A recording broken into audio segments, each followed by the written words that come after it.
Do you have an error preventing the DHCP Client Service 6.dll from loading?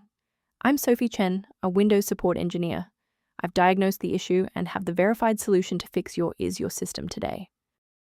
Quickly resolve DHCP Client Service 6 inconsistencies with the official optimization software linked below.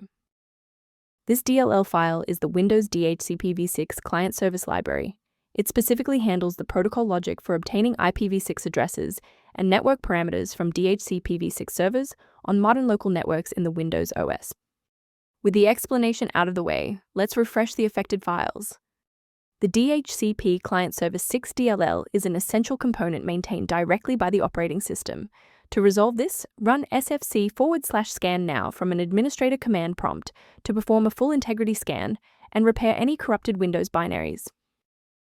If the redistributable repair didn't resolve the pop-up, the next logical step is to analyze the local environment for process conflicts. A full system restart ensures that no background processes are currently locking the DHCP Client Service 6 file.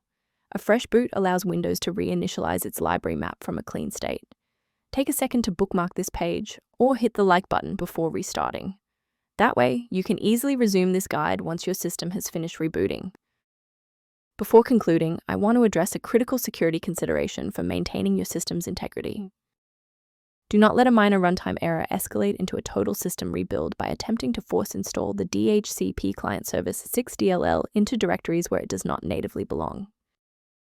For those who prefer a structured maintenance plan, you can access an official diagnostic resource at the link below.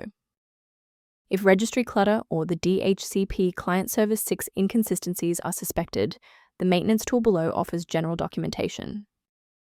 To support our technical team and receive updates on the latest DHCP Client Service 6 resolutions, please hit the like button and subscribe to the channel.